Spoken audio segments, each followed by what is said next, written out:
Revolution. My name is Chelsea. We haven't got the chance to meet yet. My family and I have been attending Revolution for the last 4.5 years, and we absolutely love it. I'm so excited that you decided to join us this morning on this online platform experience. We know that during this season right now that normal has shifted quite a bit. So we're going to take a look at what a new normal can really mean for all of us. So today we're so excited that we get to hear a message from a good friend of ours, Eric McCoy. He's going to help us as we navigate this new normal. So we'll hear from Eric in a moment, but first we want to connect with you. What's something that you have been doing during this new normal time that you want to continue on? We encourage you to hashtag New Normal Revolution on any social media platform you use. We'll be gathering these and sharing them each week as we continue to meet together. Life groups at Revolution have been meeting digitally for a few weeks now. So whether that's a FaceTime or a Zoom meeting or just a video chat, they're still staying connected with each other. What an awesome thing to see and hear. Now we know that not everybody is currently involved with a life group, but we would love to be able to change that. If you're interested in getting involved, please send an email to connect@revolutioncc.org and we will get you connected and plugged in. Now, we'll hear a story of a couple who is continuing to stay plugged in and connected to their life group during this time. Hey friends, this is Nate and coming at you, and I have my good friends Alan and Rachel Hinshaw and their little baby Rebecca. So introduce yourselves and how are you kind of connected at Revolution? I'm Alan Hinshaw and I play in the worship band at Revolution, and that's probably the biggest way that I'm connected. I'm Rachel Hinshaw. And I play in there too. I play keys. Nice. And that's baby Rebecca. Look how cute she is. She hasn't played anything yet. Her hands are too small. And she is 6 weeks old? She is 3 months old. 3 months old, which is like 6 weeks, but more than twice as much. So what is something for you guys that has been a part of this new normal, just in your lives?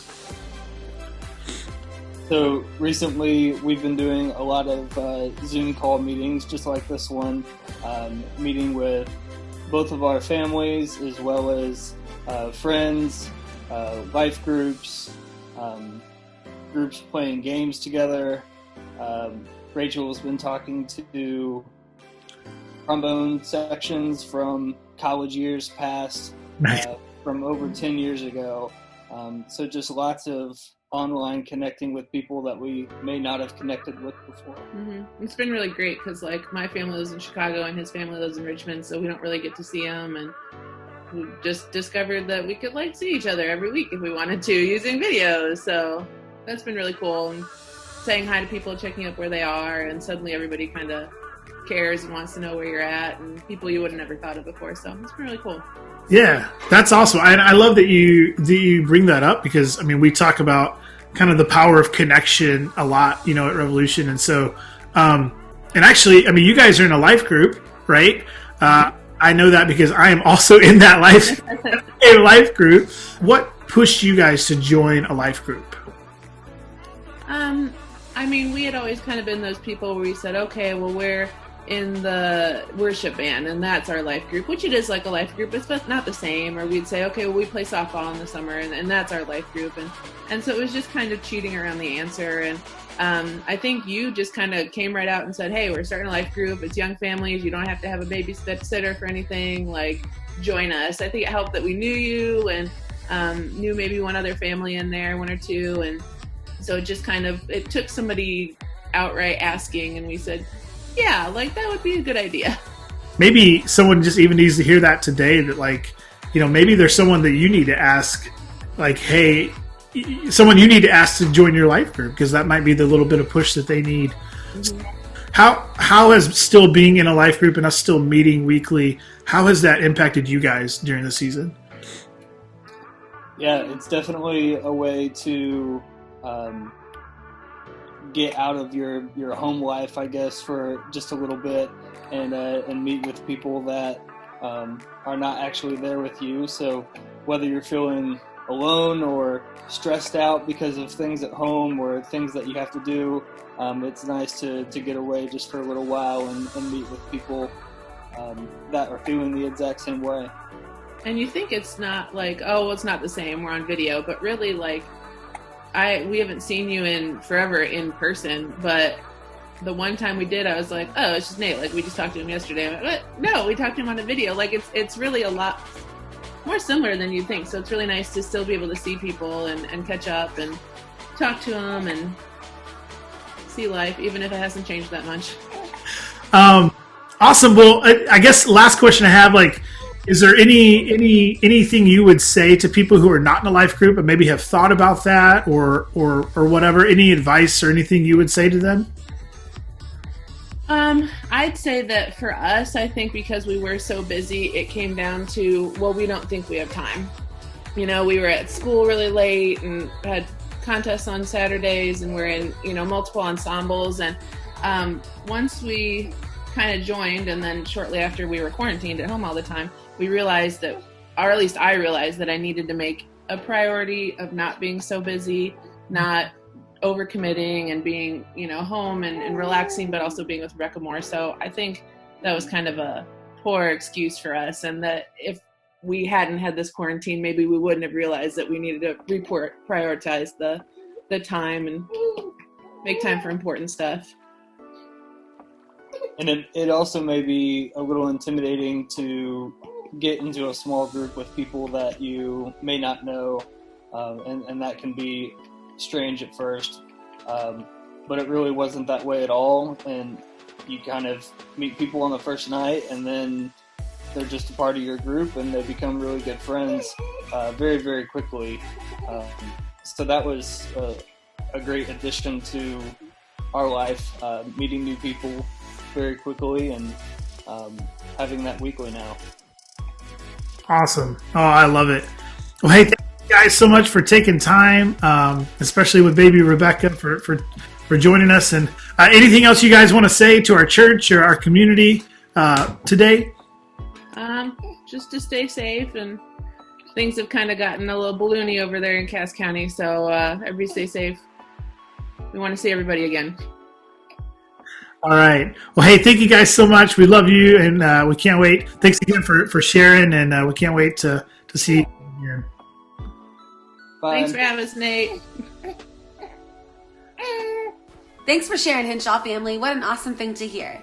Before we hear Eric speak, I want to invite you to sing along to a few songs with us. Songs that talk about not only who God is, but how he's going to continue to help us in this new season of life. So whatever worship looks like for you these days, whether that's standing in your living room and belting out the lyrics at the top of your lungs, or doing some dishes and praising Jesus, or snuggled on the couch with someone you love, join us and sing along.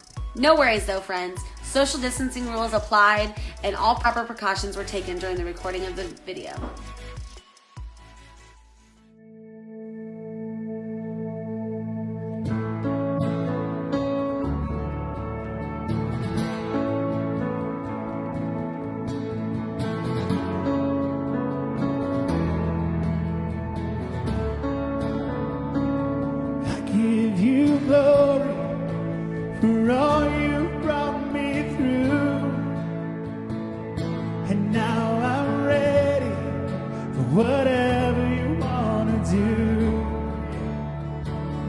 I'm moving forward to follow after you, and now I'm ready for whatever you want to do. Your presence is an open door. I want you, Lord, like never before. Your presence is an open door. So come now, Lord, like never before.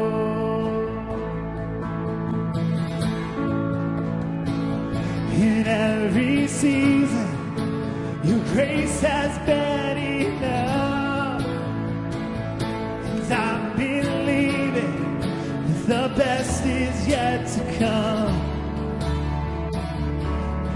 Speak for me, my hope on things above, and in you, Jesus, the best is yet to come. Yeah. Your presence is an open door. We want you, Lord, like never before. Your presence is an open door. So come now, Lord, like never before. Whoa.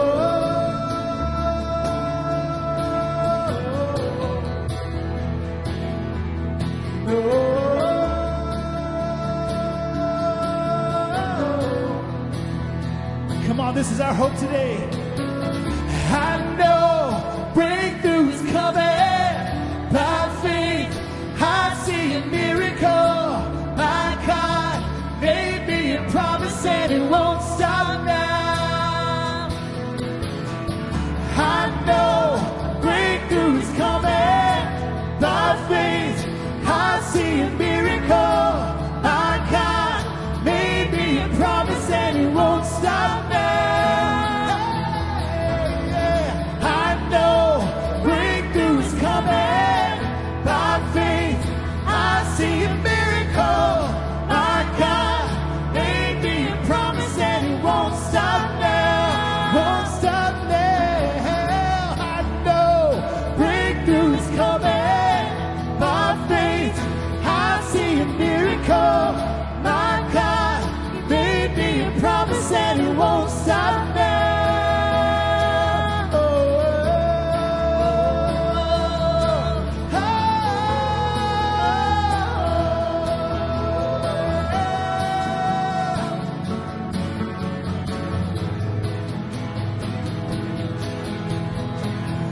Cause you're never gonna let me down.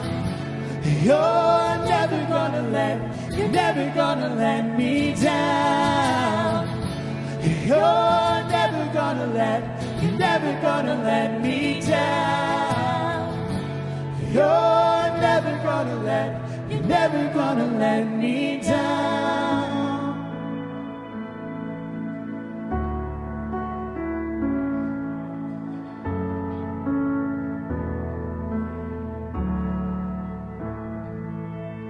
Let the King of my heart be the mountain where I run, the fountain I drink from. Oh, he is my song. And let the King of my heart be the shadow where I hide, the ransom for my life. Oh, he is my song. 'Cause you are good. You're good. Oh, you are good. You're good. Oh, you are good. You're good. Oh, you are good. You're good. Oh, let the King of my heart be the wind inside my sails, the anchor in the waves. Oh, he is my song.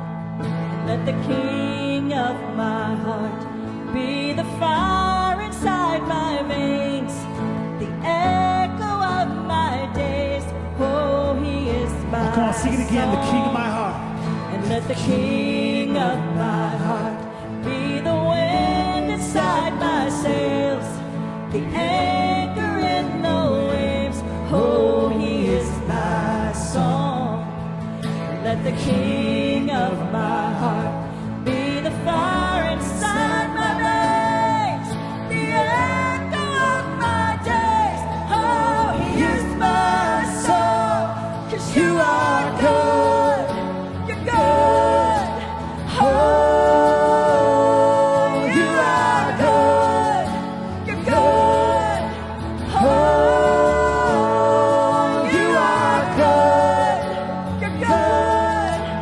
Oh,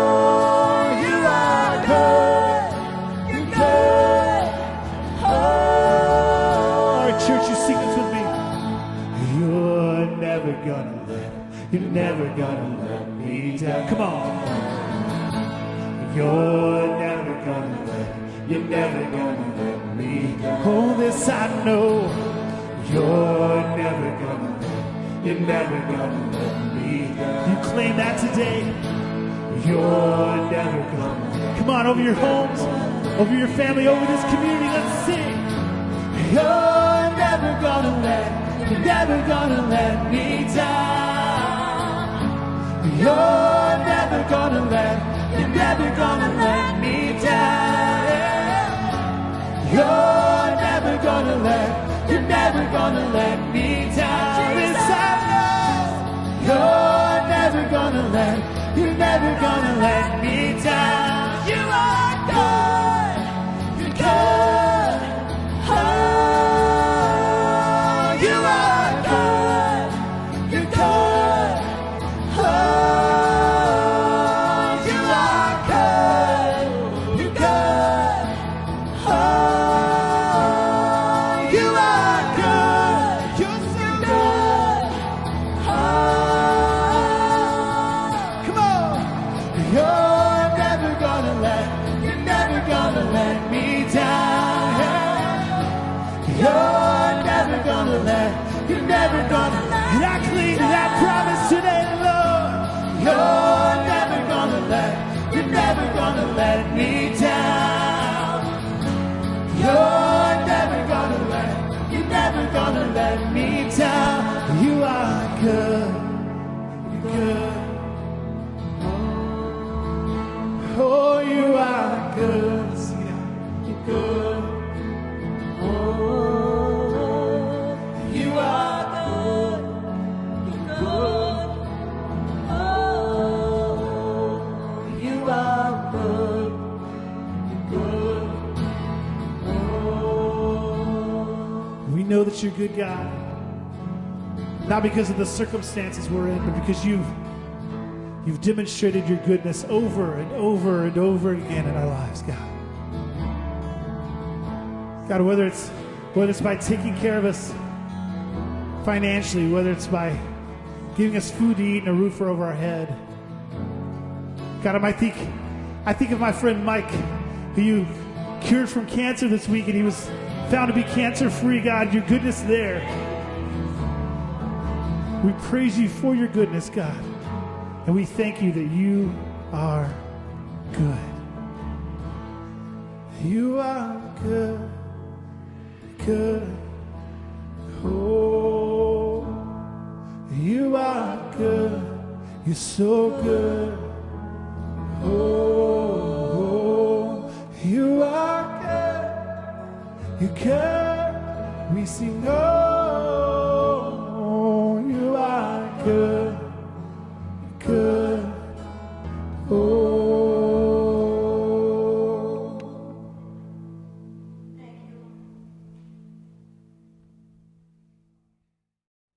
All right, well, this is the second week of our new normal journey. So glad you're joining us as we just take this next step on the journey of figuring out this new normal that God has for our lives and our families, our community, beyond that, our church. And so glad you're joining us. Last week we talked about how it seems like the question on everyone's mind right now is, when are things going to go back to normal? But the question we want to ask on this journey is, what if we went back to a new normal? What if we brought a better normal to our lives than the normal that we had before this crisis started? A new normal. Today's talk is going to be delivered by Eric McCoy. Eric is the campus pastor of Northview Church, their Peru campus in Peru, Indiana. And Eric is an amazing communicator, an incredible friend. We've had some great conversations over this past year where he has challenged me, he has encouraged me, and I believe he's going to do that for you today. There's going to be a challenge, there's going to be some encouragement. So let's just join Eric as he brings us week 2 of New Normal.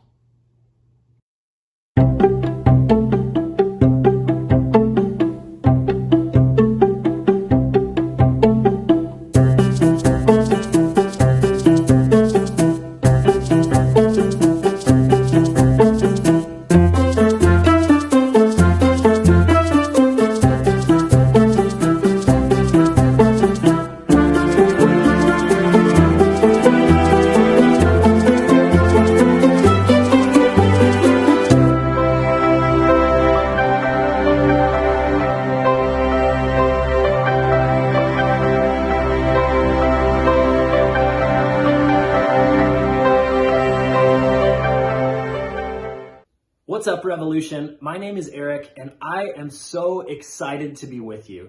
And before we jump in today, I just want to take a second to let you know that we are praying for you through this season, and we are so proud of you and the way that you have navigated these changing times. Like so many organizations, I know you've had to pivot from your normal rhythms, from the normal ways that you gather together and do church.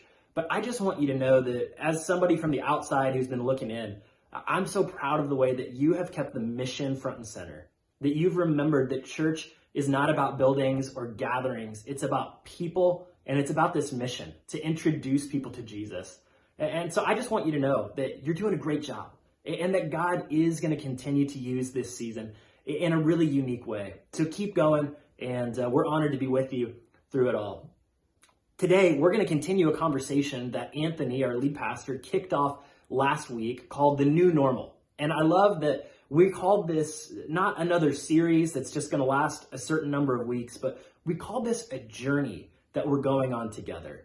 So we don't know how long this journey is going to be. We actually don't even know where it's going to lead altogether. But what we're believing through this time is that God wants to do something new in us as individuals, in us as a church, and through us for the sake of the people that we're called to serve. We believe that there is a new normal that God is leading us to, and that he's going to lead us through that as well. So we're leaning in, and we're asking questions about how God may want us to navigate this journey together. So I think journey is a great word to use to describe this thing that we're on together. But there's another word that I've been using with my family and my team to describe this time, and that word is season. And if you're joining us from Indiana today, like I am, you know this is the time of year where it seems like the season changes maybe every other day. I mean, we've had days in the past few weeks where it's been snowing. We've had days where it was like 70 degrees. Sometimes that's the same day. Like you wake up and it feels like winter, but then by the afternoon, it's amazing outside. And that's just kind of part of it, living here in Indiana.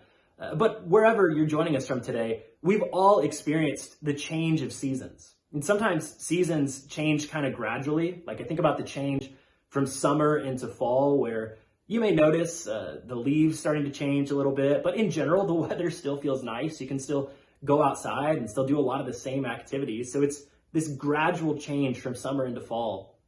Other times, the change of a season, it's more dramatic. It changes overnight. Sometimes leaving fall and moving into winter, when we have that first snow, if we have a big one, it feels like, oh my gosh, winter is here, and we're coming into the end of a year. So seasons can change slowly. Sometimes they change dramatically. And this season that we're navigating together with the virus, for me, it was dramatic change. I mean, I can remember I was in meetings on Wednesday of the first week that we started navigating this thing together.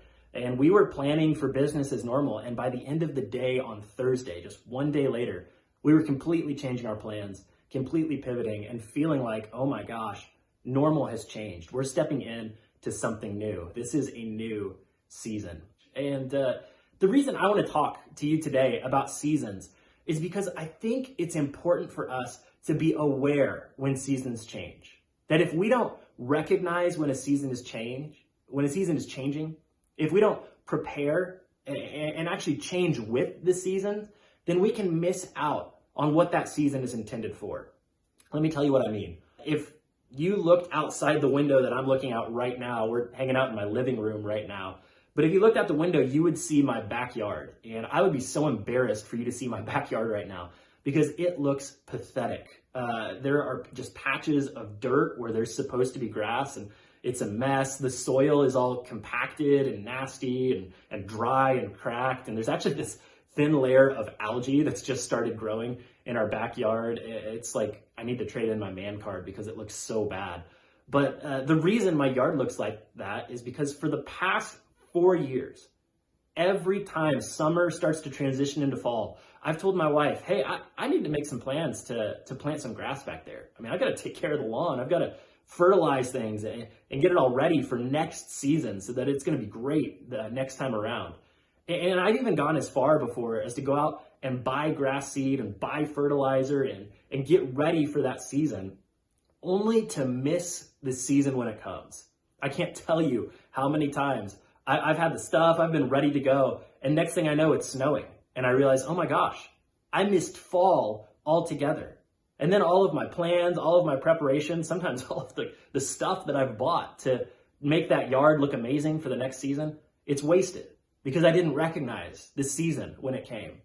And it's one thing, to have a bad looking backyard. It's another thing to miss it when a season changes in our lives, when a season changes in our relationships, when a season changes in our worlds. What I want to do with our time together today is I just want to help you maybe be aware that we're in a new season together. We're stepping into a new normal. And I want to give you some tools from the scriptures to help you maybe identify where you're at in this season, in this journey that we're on together, and to really practically take some steps to lean in to the new that God may want to do in and through you. One of my favorite books of the Bible is the Book of Ecclesiastes. It's found in the Old Testament, and one of the things that I love about it is it kind of talks about life just as it is. It talks about the good and the bad. And one of the most famous verses is Ecclesiastes 3:1 that says, "There is a time for everything and a season for every activity under heaven." And here's what I believe, guys. I believe that verse applies to this season that we're in together, to this journey that we're on in discovering a new normal. And to be really clear about what I mean, I don't for a second believe that God caused this virus, but I do believe that he wants to use it. I do believe he wants to use it to create something new in us, that this is a season that God specifically wants to use. In the book of Proverbs, it says this, that many are the plans in a person's heart, but it is the Lord's purpose that prevails. And I don't think that's ever been as true as it is during this season. Many of us had a lot of plans, and we can probably all remember sitting around seeing plans continually get canceled. But what I want you to recognize today is that God's plan for you isn't canceled. That God's purpose for you in this season, on this journey that we're on together, it's not canceled, that it actually prevails, and that God does want to do something in you through this time. So the question I would love for us to explore together is, what does God want to do in you through this season? And how can you actually set yourself up to recognize this season for what it is and to open yourself up to what God may want to do? And to help you do that, I want to give you a framework for discovering a new normal. We're going to discover it by looking at the New Testament letter to the church in Rome. It's written by the Apostle Paul, and unlike a lot of Paul's letters, this one doesn't necessarily have a specific issue or circumstance that he's writing to this church about.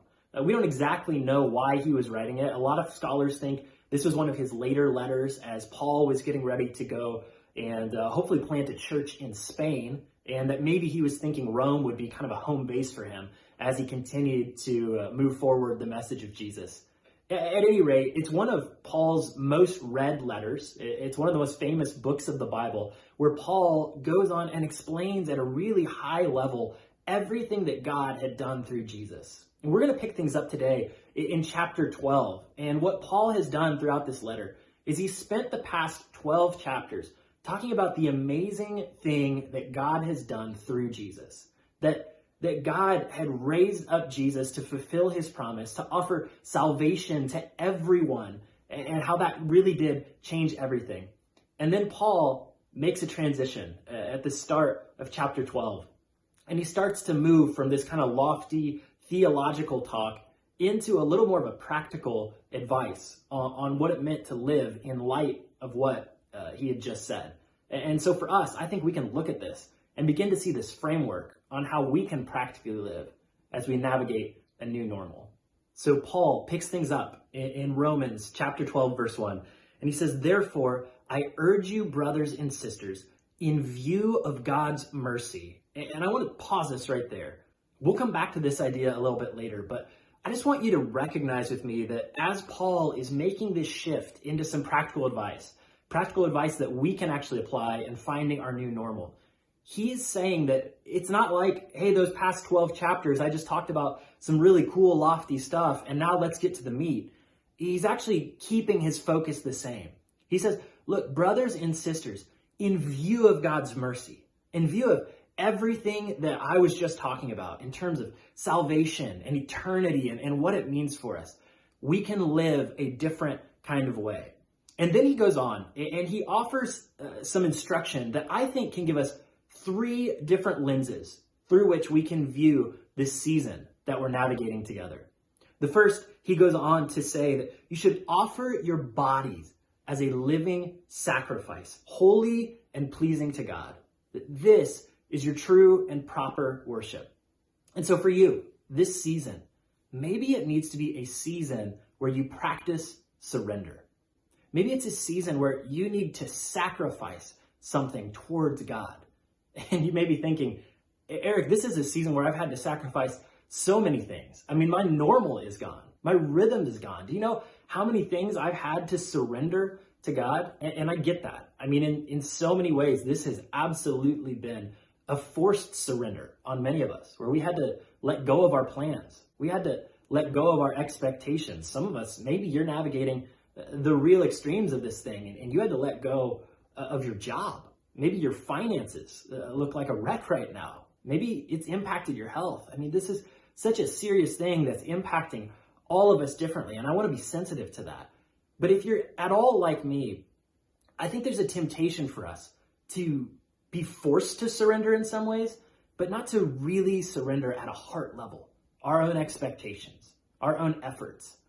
I've found this tendency in myself as the old normal has gone away to just want to strive even more. I found myself busier than ever, even though our weekend services don't look like they typically do, even though my job doesn't look like it typically does, my family rhythms look so different.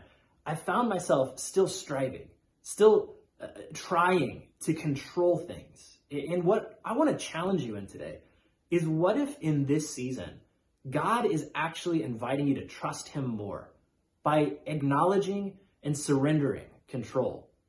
For many of us, this season has been a wake-up call that we don't control nearly as much as we think that we do, that we actually don't control our destiny. And when times are good, it can be easy to lose sight of that.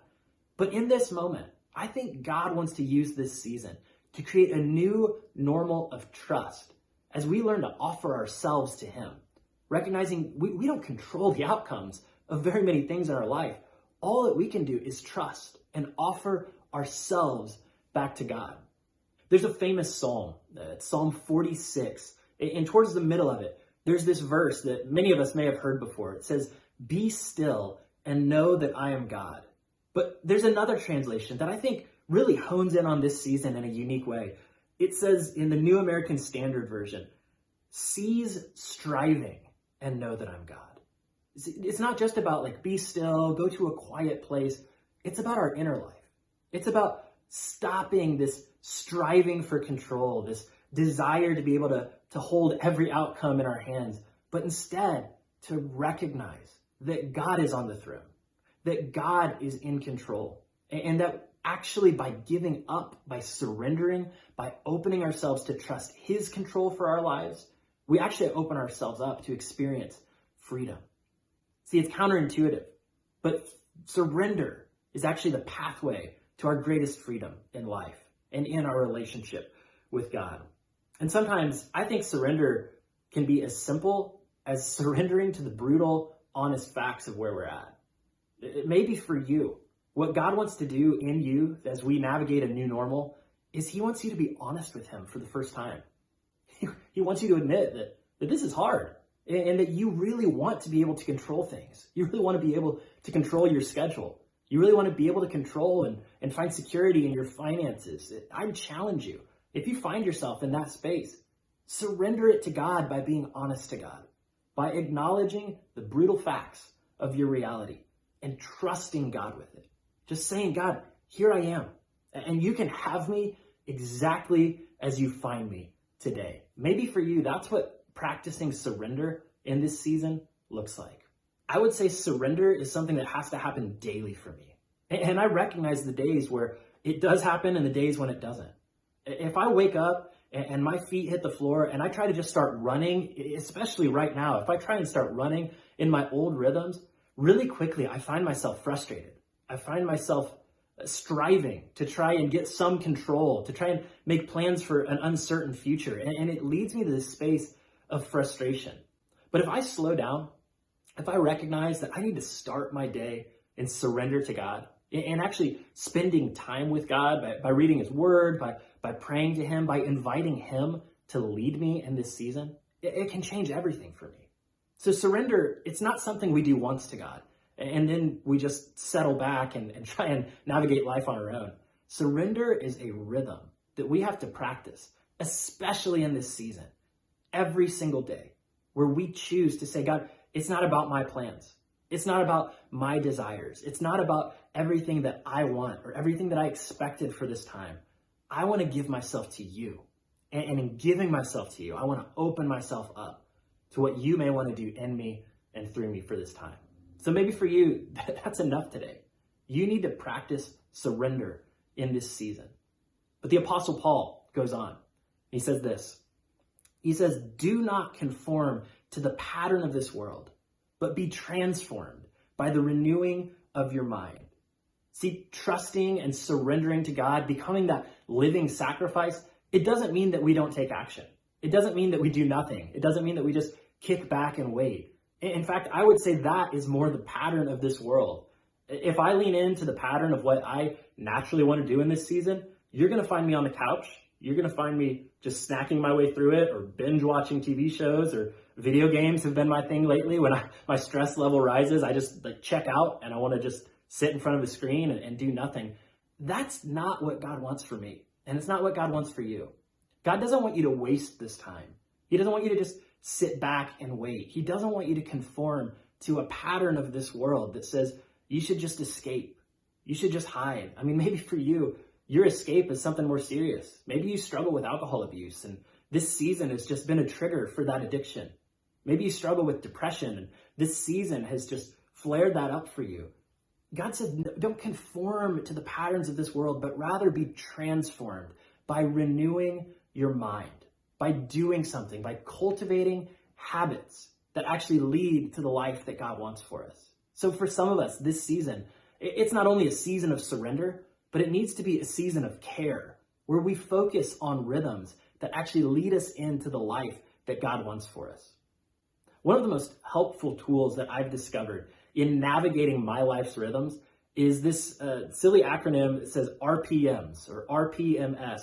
And each of those things stands for an area of our life that we need to keep our temperature on in terms of our rhythms, in terms of what God is leading us towards. The R stands for relational. How am I doing with relationally connecting with people in my life? And I've found in this season, FaceTime is one of the greatest gifts ever for that. And I know we may all be experiencing Zoom fatigue and that whole deal, but I'd encourage you, man, do whatever it takes to connect relationally with the people around you in this season. Don't let the temperature fall on that rhythm, but figure out what it looks like for you to connect with people that you love. The P stands for physical. And honestly, this is one that I've been slacking in through this season because it's so easy for me to hit the couch and to not do anything physically active for the whole week. But one thing that I found that's helped is just getting outside, experiencing God's creation and getting a little vitamin D through the sun and taking a walk around the neighborhood. It is remarkable what that can do to my disposition, my temperament, and my ability to lean into what God may want for me during this season. So you got to pay attention to your physical rhythms. The M stands for mental. And with mental, I would even add emotional rhythms. Like, how are you doing really? And what are you learning through this season? Could be a good check-in for you to consider, what does my mental rhythms look like? Am I challenging myself in some way? Am I taking breaks? Am I getting rest? Am I processing the emotions of what I'm feeling as we navigate through a lot of change together? Navigating your mental rhythms can be a huge thing. And then S stands for spiritual. What do your spiritual rhythms look like in the new normal? Are you spending time with God, or is it going to the back burner? Are you intentionally seeking him through prayer, through reading his word, through connecting with other people who can encourage you along the way? All of these rhythms come together and help us be transformed through renewing of our mind. The RPMS rhythm can be a great check-in for you this week. And in fact, One way that I've seen people use this rhythm is to actually write it down and score themselves daily. To say, hey, how am I doing relationally on a scale of 1 to 10? Write that number down. Same for the other categories. And then day over day, track how you're doing. See how your rhythms are caring for you and are cultivating in you that renewed, transformed life that God wants. So maybe for you, surrender is not your thing. Maybe you're doing okay there. But what you need to focus in on during this season is creating some rhythms that actually lead to transformation, that lead to a renewed sense of who you are, who God made you to be, and what he wants you to do. And I'd encourage you, if that's you, use this RPMS rhythm just to keep track of how you're doing and maybe start some new habits in the midst of this season that we're navigating together. Well, what's incredible about this is what Paul says next. He says if we become this living sacrifice, if we surrender ourselves to God, and if we renew ourselves and become transformed through some of the rhythms of care that we create, he says, then you will be able to test and approve what God's will is. His good, perfect, and pleasing will. And here's what I want you to think about. There is going to be a new normal on the other side of this season. I know things are hard right now. I know it feels like we can't find our equilibrium. We can't figure out what normal is supposed to look like. But I believe wholeheartedly that God wants to use this season to create something new in you. And what Paul is getting at here is that if we're able to trust God in these ways, if we surrender to him, and then if we create rhythms that actually cultivate renewal in our lives, then we'll have the opportunity in this season to not only survive, but to begin to dream about what God may want to do next in us and through us. And don't miss this. So often we want to just rush to that part. We're like, God, just give me an answer. Just give me a plan. Just tell me how I'm supposed to navigate this thing. But getting clarity around what God wants for you only happens when we live out these rhythms of surrender and care in our lives. So here's what I want you to think about. There's a lot that we don't know right now, but there are some things that we do know, and there are some things that we can control. And so in this season, what does it look like for you to practice the things we've talked about? For you to actually practice surrender, for you to give yourself to God daily and ask him to lead you, to stop your striving, and to actually help you experience his presence. What does it look like for you to create a rhythm of care? Care for yourself relationally, physically, mentally, spiritually, and of course emotionally and all that as well. What does it look like? What do your rhythms look like? And how are you doing in practicing those rhythms as we're figuring out what it looks like in a new way? And then what dream might God want to plant in you through this season? What may he want to do next in you as we get on the other side of this and explore the future together? Here's what I want to go back to. At the beginning of this whole thing, Paul laid out a ton of stuff in terms of practicing surrender, cultivating these rhythms in our life and knowing God's will, dreaming about what he wants next. But he told all of us to practice these things in view of God's mercy. And here's what I want you to get today. So many of us, we know that we trust God with our ultimate reality. We know that we trust God with what's going to happen to us at the end of our life, that we're going to go to heaven, and we're totally comfortable trusting God there. But for many of us, it's a challenge to trust God right now. We trust God with our ultimate reality, but we struggle to trust him in our immediate reality. And one way that you can do that is to remember that the same God who holds your future holds you right now. That's the God that you're surrendering to.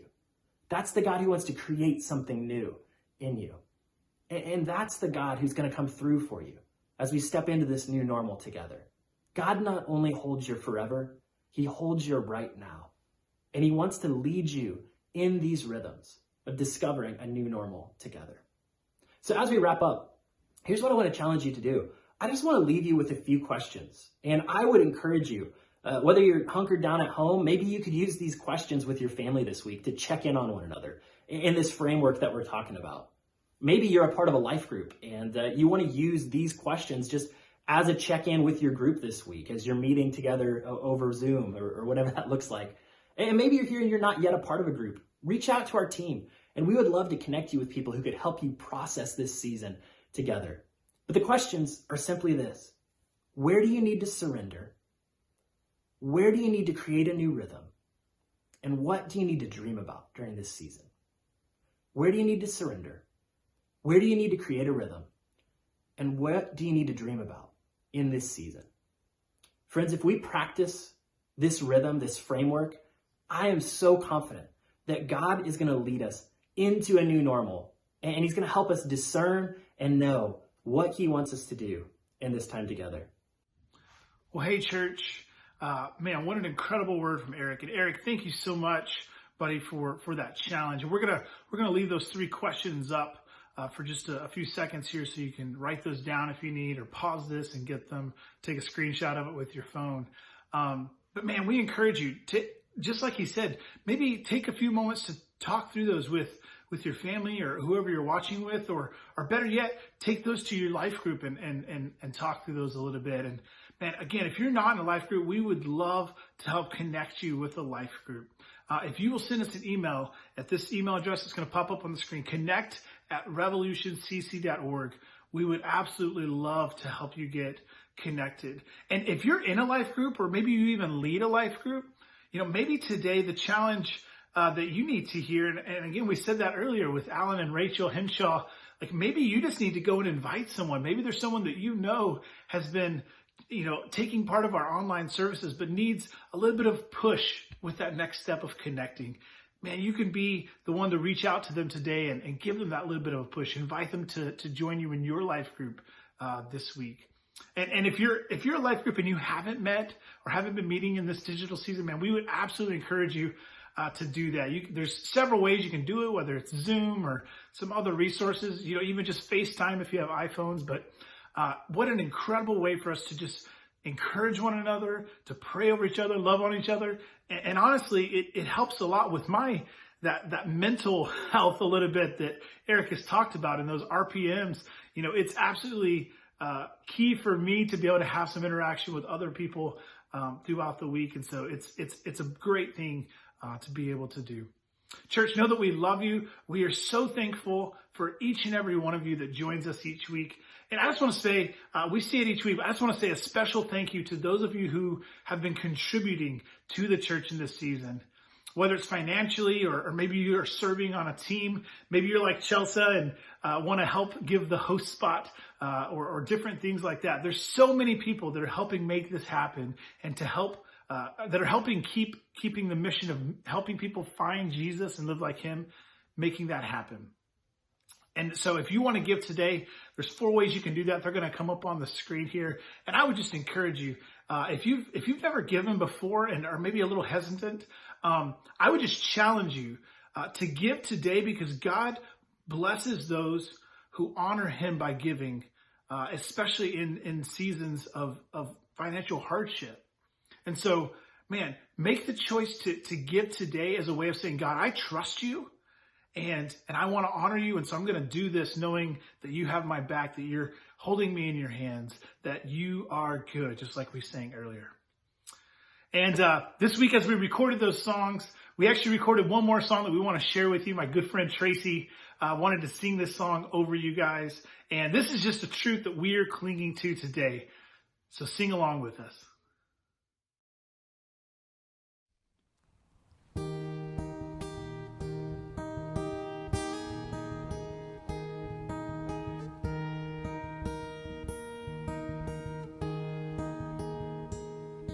When he told you you're not good enough, when he told you you're not right, when he told you you're not strong enough to put up a good fight, when he told you you're not worthy, when he told you you're not loved, when he told you you're not beautiful, you'll never be enough.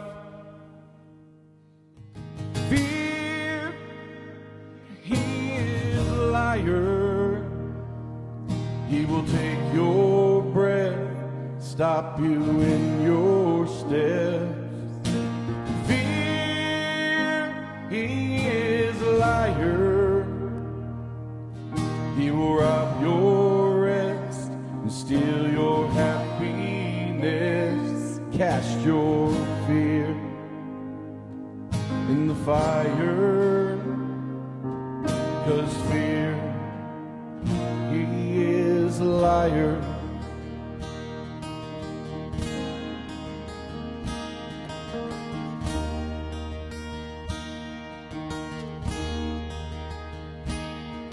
When he told you you were trouble, you'll forever be alone.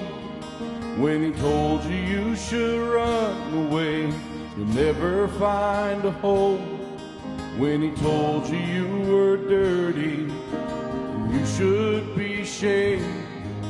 When he told you you could be the one that grace could never change. No fear, he is a liar. He will take your breath and stop you in your steps. Fear, he is a liar. He will rob your rest and steal your happiness. Cast your fear in the fire, 'cause fear, he is a liar.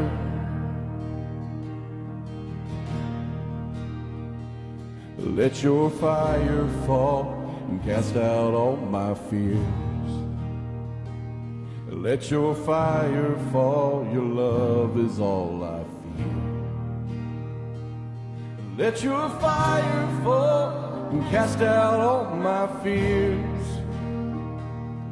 Let your fire fall, your love is all I feel. Let your fire fall and cast out all my fears. Let your fire fall, your love is all I feel.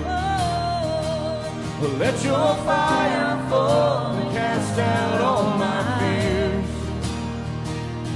Let your fire fall, your love is all I feel. Oh, fear, he is a liar. He will take your breath and steal your happiness. Fear, he is a liar. He will rob your rest and steal your happiness. Cast your fear in the fire, 'cause fear, he is a liar. 'Cause fear, he is a liar.